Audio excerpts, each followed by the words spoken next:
everyone. I hope you're doing good and well with your loved ones. I am Sneha and welcome to Kaisi Anand from Unit Till Infinite. We already did real sequences, and with the completion of real sequences, 25% of our syllabus is completed. Next we have to do infinite series, and sequences and series, they are very much similar to each other and very confusing. So just to break the monotony, I thought why not I just insert a video of conditional statement instead of starting infinite series. Now you will ask me why conditional statements.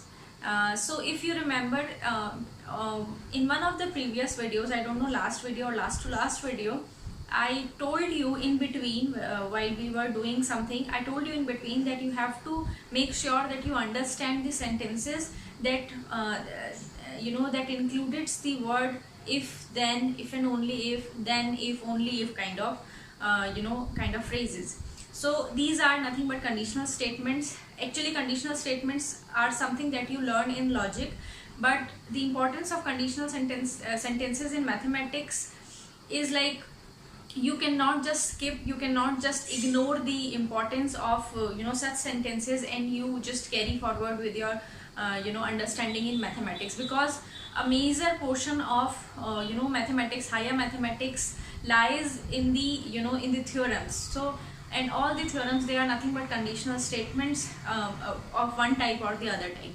So I thought why not I just make a video to make you understand what actually conditional statements are, and in mathematics why are they so important and how to use them. So let's just start with the very first question, that what are conditional sentences. Now the sentences that will comprises of the phrase if then, only if, or if and only if, they will be known as conditional statements.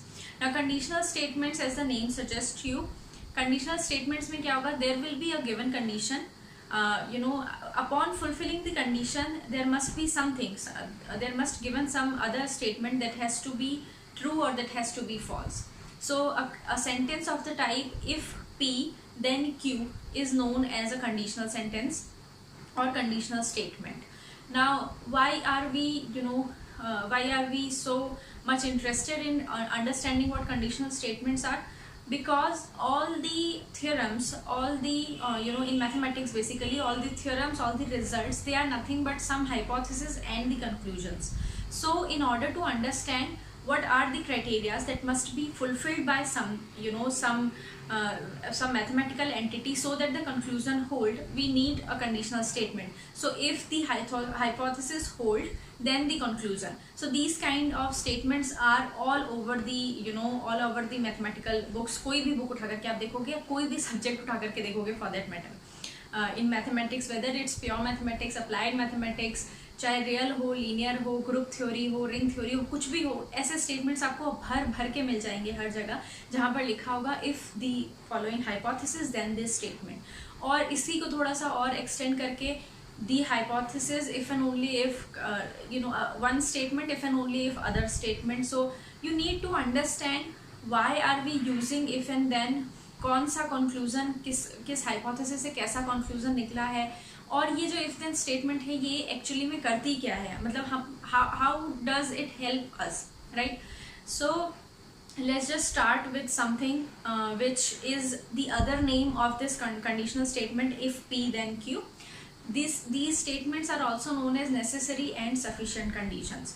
So if P then Q में P और Q जो है वो कुछ statement है, we named as P and Q. So वो statements है, इसमें एक part होता है necessary और एक part होता है sufficient. So one by one हम लोग पढ़ते हैं what is necessary and what is sufficient.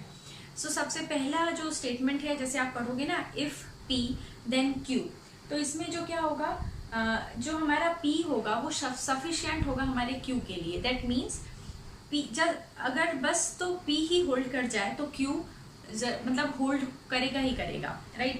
मतलब Q के होल्ड करने के लिए P सफिशिएंट है.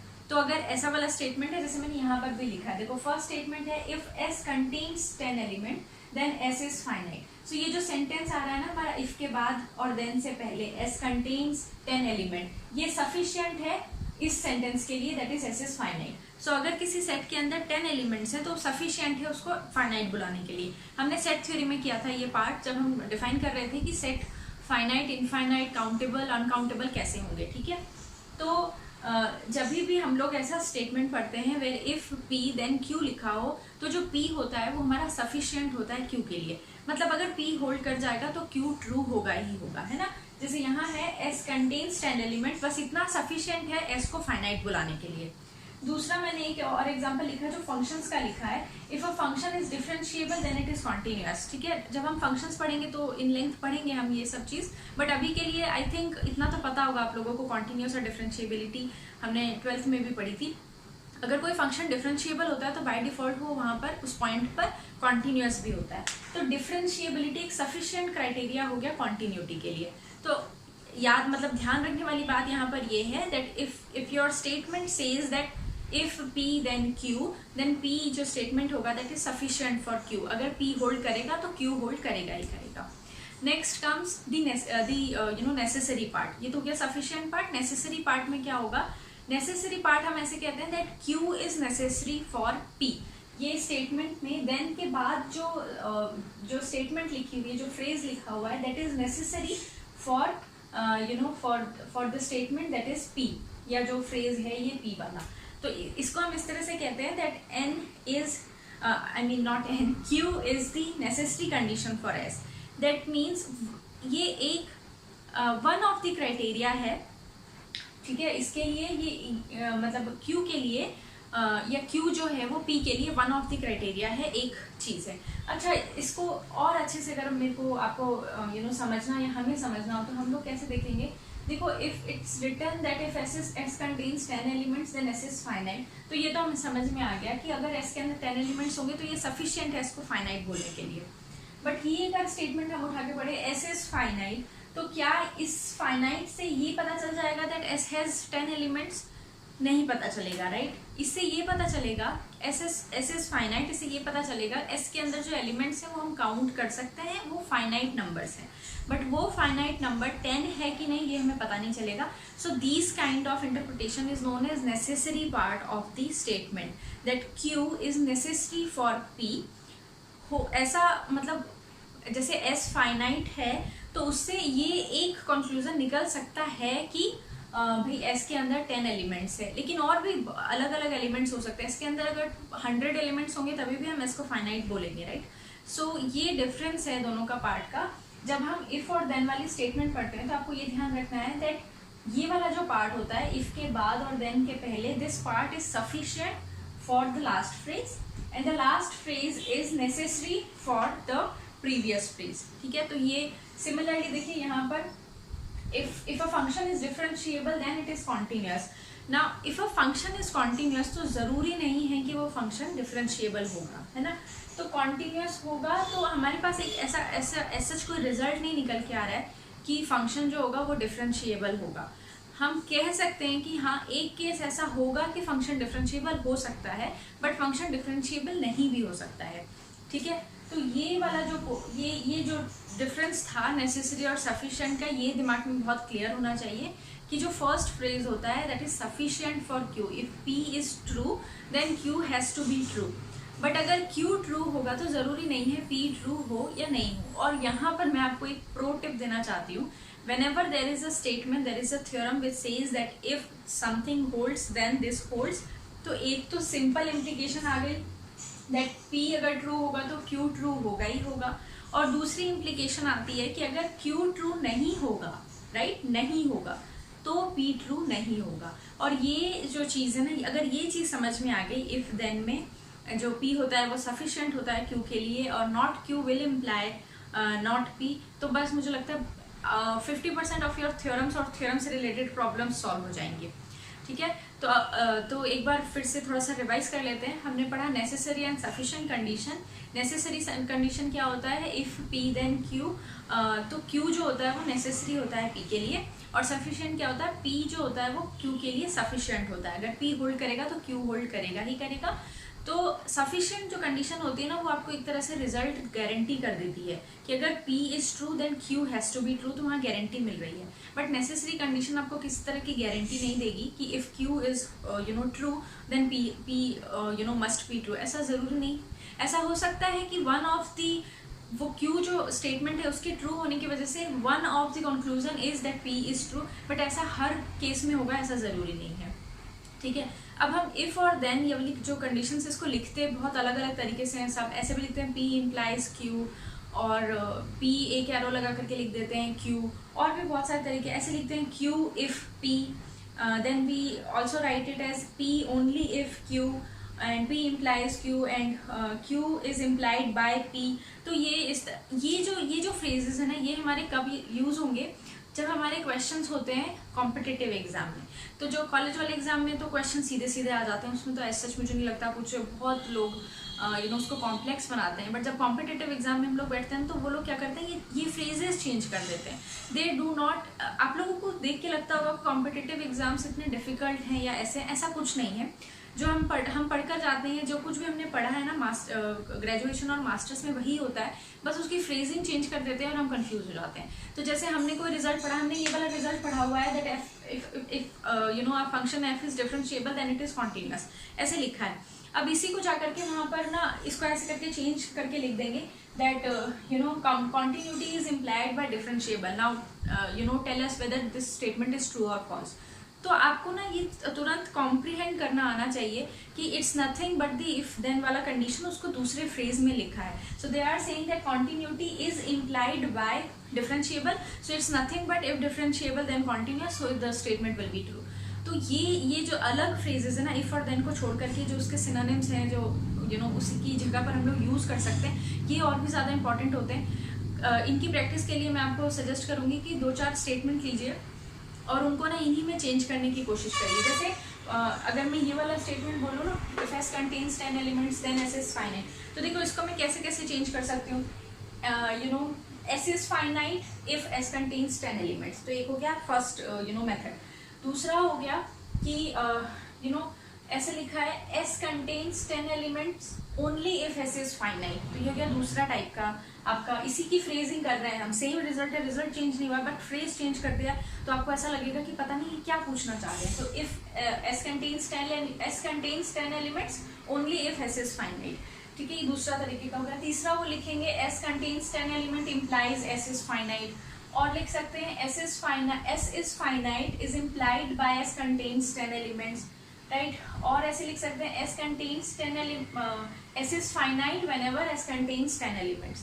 तो एक ही स्टेटमेंट है और उसकी हमने 5 अलग अलग तरीके की फ्रेजिंग देख ली, और ये ही जो अलग वाली फ्रेजिंग होती है ना, ये कॉम्पिटिटिव एग्जाम में लिखी हुई आती है, जहाँ आप कंफ्यूज हो जाते हो कि हमने रिजल्ट तो पढ़ा था, पता तो है डिफरेंशिएबिलिटी और कॉन्टिन्यूटी का कुछ तो रिलेशन है, बट जो स्टेटमेंट लिखी हुई है उसमें पता नहीं है क्या है, वो क्या पूछ रहे हैं या वो क्या जानना चाह रहे हैं, या ये स्टेटमेंट एक्चुअली में क्या है। बहुत कन्फ्यूज़न होता है।